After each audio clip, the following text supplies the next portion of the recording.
I'm 30F, and I'm currently 2 months pregnant with my first child and engaged to my fiancé of 3 years, James, 31. For a little background, when I was 15, my parents had my baby brother, and 5 years after, while I was 20. And Matt was 5. My parents and Matt were driving home when they got into an accident resulting in my parents' death. After the accident, I was completely destroyed and devastated. But I had to pull myself together to be there for my brother, and the following month I buried my parents, and with the help of my aunt and uncle I applied for guardianship of my brother. It took about 7 months before I was approved. I had to get a stable job/income, which I did, proper housing for me and my brother, which I did by using money from my inheritance to buy a house and other little things. But in the end, I got my guardianship of my brother. It was hard at first working while looking after my brother. It's easy now, but there are still its ups and downs. But I would do it all over again for my brother. I met my fiancé when I was 27 at a gathering, and we just clicked. After 3 months of dating, he proposed to me. At first I said no because I still have my brother to take care of, but after thinking I said yes. And we agreed to wait until we were financially stable. In the beginning of this year, we wanted to tie the knot since I was pregnant because I didn't want my baby to be born out of wedlock.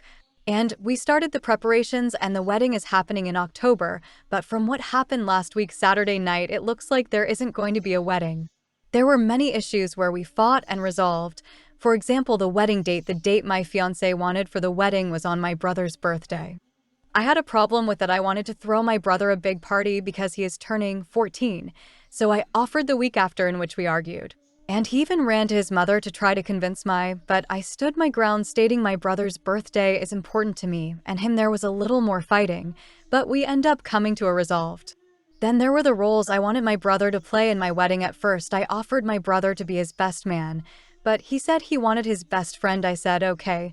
Then I said ring boy. He would hold the rings on the little pillow and bring it up to us. But James said he wanted his nephew. I said okay and left it. Saturday morning, I was watching this TikTok video where the bride asked her male best friend to her man of honor, and I thought it was sweet, so I decided to bring it to him when he came home.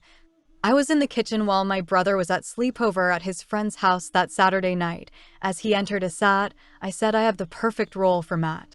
What is that? Him. I thought he could be my man of honor, and then both wedding parties then coming out as couples, they can come out as singles. Me. What? Him. Man of honor, or I will call it my brother of honor. It would be lovely. Me. But I thought you wanted my sister to be your maid of honor, so that can't work. Him. I never agreed to this. And what about my brother? I want him to play some role in my wedding. Me. I was thinking he could be a guest and sit in the rows. Him. I was completely shocked, like I wanted my brother to be in my wedding and not some side guest. I didn't know what to say. He wanted to put my brother on the sidelines. His whole family was playing some part of the wedding, and most of my bridesmaids were his cousins. Only two were close friends, but this he couldn't grant me. I stopped what I was doing and told him no, it was my wedding too, and I wanted my brother to be my man of honor. And he started that his sister was better, and my brother would be guest, and he didn't want children in the wedding parties. I completely lost and started arguing with him from one thing to the next. Since Saturday, he hasn't come home, only sending his brother to pick up some of his stuff, and his mother and sister have been blowing up my phone. But I'm a selfish woman, and so what if my brother is a guest? So the last time they called was Wednesday night, and I went bats hit crazy on both of them using language I'm not proud of, but I end the call with, yes, my brother is more important than him, and this wedding if it's happening. And I will never put him in front of Matt, so I'm duckin' sorry, and to let James contact me to talk things out. Comment 1. NTA. He is showing you his true colors of how he will treat your brother once you are married. He is like the evil stepmother. He obviously does not understand the level of relation between y'all. You are not just his sister, but his guardian, his parental figure. You have been raising him the majority of his life. He is showing big red flags. Comment 2. NTA. What your brother can do is basically take over the father of the bride duties. My grandfather died years ago, and my father gave away my aunt and had a brother-sister dance. But you seem to have a bigger problem in that your fiancé is trying to phase your brother out of your life. He sounds like an evil stepfather. And his family sounds like they figured since your parents are out of the picture, it gives them free rein to do whatever they want. Before you get married, the two of you need to talk about what things will be like with your brother in the future. This is the conversation I had with my family on Father's Day and background. So about 2 weeks ago I noticed my oldest daughter Kelly, 15, acting different. She was taking lots of food into her room, being really secretive and doing laundry late at night. I was concerned, especially when I asked my other daughters about it, 13, 11, and they acted suspicious. I noticed her going into her room with a packet of ham, and I followed her in. She instantly jumped in front of the closet screaming at me to leave. Obviously alarm bells went off, so I told her to move. Well, long story short, there was stray cat and 2 young kittens. My daughter told me when she found cheese, she knew a weak/hungry pregnant cat didn't have a chance, so she spent all her time/savings to help her as best she could for the past few weeks. Now obviously she shouldn't be bringing animals into our home and hiding things from us, but I'm not gonna punish my kid for doing a good thing even though she went the wrong way about it. We had a long conversation about everything and have taken them to vet to be checked out. We decided to keep the mom, cheese and kittens, pickles and ham. My wife always wanted a cat, so everyone was happy. Well, most of my family found it a cute story, but my youngest sister, 32, said, if it was me, I'd ground her for the whole summer without a phone, and I'd make her walk into the animal shelter to drop them off, then tell her that she can't have a pet till she moves out. I'd cancel her birthday, July, to replace the cost of all the food she'd give to that thing. Call me petty, but I'd even show her missing cat pictures and ask where she hid them. Now this isn't the first or 100th time my sister said if I had kids and suggest a punishment that was over the top. I just looked at her and said, maybe it's best you don't have kids. Sister teared up, then excused herself, and my brother-in-law started yelling that I knew how much they've struggled with infertility and how many rounds of IVF they've been through, then called me a crawler hole to make that comment on a day I knew they struggled on. My siblings are on my side because they're sick of her attitude, but my parents are extremely angry. My mom won't even talk to me till I beg for my sister's forgiveness. Comment 1. NTA. And instead of focusing on what you said to your sister, the focus should be on her absolutely diabolical list of things she'd do to break your daughter's spirit. What a kind, loving daughter you have, and your other 2 girls are amazing for protecting her. It was a harmless secret, and it was to save innocent animals. Good siblings and a happy story. Your sister would destroy her child's soul with multiple punishments like that for simply a good deed. Comment 2. NTA. Infertility doesn't give you an excuse to be abusive. Sometimes it genuinely is a blessing in disguise, and the fact that she came up with this whole scenario off the bat in her head over ways to emotionally cripple someone who did a genuinely nice thing is frightening. Comment 3. NTA. She seems excited at the idea of being cruel to her children over making mistakes or misjudging situations. Your daughter went behind your back, but it was to do a kind thing, and it doesn't seem like she's done something like this before. So why cancel her birthday? Especially her 16th, for a lot of kids that's a super important birthday. Your sister seems cruel. Your parents are enabling it. My birthday was yesterday, and my husband invited his best friend Matt and his best friend's pregnant girlfriend Jane out for a barbecue. They live 2 houses down from us. It was only us, our 3 children and them here, and their 3 kids. I spent about $90 on hamburger and hot dogs. Matt also showed up with 2 pounds of hamburger. While the guys cooked, I went swimming with all the kids in our pond. Jane sat near the guys on her phone. Around 5:30-ish the guys called the kids up for food. Me and my middle child, 9, weren't hungry yet, so we kept swimming. We spent a good 40+ extra minutes in the pond on our tubes. I wasn't paying any attention to anything that was going on near the grill. Around 6:15-ish is when my husband said that he was going to make a store run for beer, so I tell my son that we should probably go eat now. My husband and Matt are gone by the time we get up to the grill, so is Jane. Well, we get up to the grill and all the food is gone. Literally everything. I call my husband and ask him where all the food is, and he said that it should be on the grill. I tell him that everything is gone.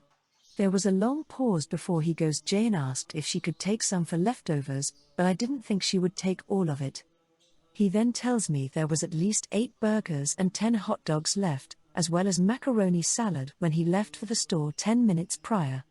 I tell him to call Matt and see where TF all the food is. He does. He then calls me back and says that Matt claims Jane only took a few and that they had already been eaten.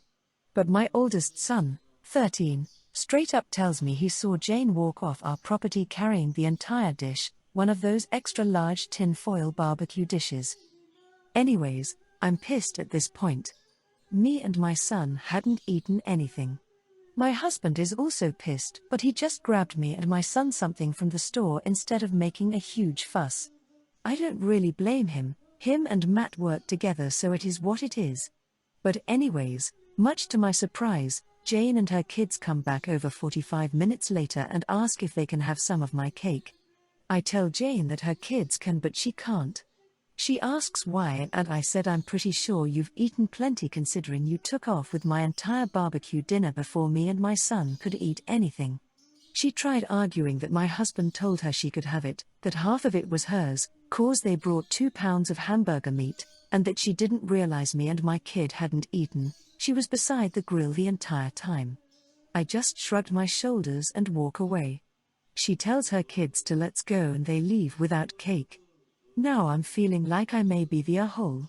No one has said anything, but I know there's tension. Comment 1. Absolutely NTA. What kind of Delulu world is she living in that she would think taking all that food would be okay, with permission or without? That's horribly entitled behavior, and being pregnant is zero excuse to act like a shitty person. She had no right to the cake to begin with, and you were very nice offering some to her kids. She should have gone straight home and brought the food back if she wanted to fix things, but I'm guessing she didn't because she felt her wants were greater than common sense. Comment 2. Don't feel bad. You were nicer than I would have been. I wouldn't have even offered cake to the kids. She knew what she was doing. $100 says that if she could have, she would have taken the whole cake to go as well. Sounds like her husband was the only reason they brought something at all. I feel like men don't like to rock the boat with people all of the time, not saying anything and telling their family to just be quiet and accept it as is. I have hosted and attended many gatherings where bringing or serving food was involved. When attending, never taken less the host offers. You don't ask. And I always made sure whatever I brought was always in containers that could be left and I didn't have to worry about collecting at the end of the event. Comment 3. NTA. The audacity of some people never ceases to astound me. At the very least, if she was told she could take leftovers. That typically happens once the gathering is over and it's 100% clear that nobody else wants anything. You don't take all the food mid-event, and then return to the event for dessert. She knew exactly what she was doing, and now is probably painting you as the bad guy because her kids weren't allowed any cake. I'm a woman in my late 50s, married to my husband, early 60s. We've been married for 30-odd years. I have fulfilled the role of a traditional wife for much of our marriage, and I left paid work soon into our marriage. My husband is very successful in his business and we live comfortably. All our children are adults now. My husband built his business from the ground up, and I was instrumental to the early success which set it up to be what it is today. We were having lunch with our children when my son mentioned that his wife didn't want to be trad wife and do what I did to raise the kids. She raised concerns about how vulnerable a position it is and that she doesn't want to solely depend on him for money. He wanted me to talk to her and convince her by telling her how it worked out for me. I said I understood where she was coming from, and being a housewife is incredibly risky and vulnerable, especially if he leaves her and she's been out of the labor force for a while. He countered that it had worked for his father and I because I trusted him as my husband to provide for me, and why couldn't his wife do the same? I told him I have a meticulous record of all contributions I have ever made to the family business, recently digitized with the help of my daughter, so that if the worst ever happened, I wouldn't be relying on the mercy of a man to feed myself. I told him I have made many contingency plans over the years to minimize the risk of being a housewife and compensate for my lack of pension and benefits I'd have had I not left the labor force. My son and husband were angered by this. Both said it showed a lack of trust, and my husband especially feels I've had one foot out the door our entire marriage and that my little escape plan included plans to shaft him of his business. I told him the fact that he refers to it as his business rather than ours is exactly why I kept those records and why I won't be telling my daughter-in-law to do what she doesn't want to do. Comment 1. NTA, and I hope you talk to your Dill privately. She is very wise not to put herself at the mercy of your son. Many Zams are speaking out about how after decades of trust and unpaid labor and multiple children, their ex-husband just divorced them. They were ruined financially. It's great to be a Zam if both partners want it, but a man should never force it on his future wife. If I were Dill, I would run. Their values do not align. He will make her life miserable. Comment 2. NTA, but do talk to your husband and explain this. While some women stay in a marriage, even if it's loveless or even abusive, because they're trapped, you indeed had other options and chose to stay in your marriage and with him. Small edit. Also tell your son that the economy is different and today's wages just don't buy what they used to. Comment 3. It is extremely rare that I read something on this subreddit that fills me with awe and respect. This is exactly what I wish I'd done when I split with my child's father after having mostly given up working outside the house to raise our child. I wish I'd been as smart as you have been. I wish I'd not only kept proof of my contributions, but remembered my value throughout. You've done a beautiful job being a person, Mama, and are an incredible role model to both your kids, regardless of your son's current lapse in feminism. Oh, and NTA.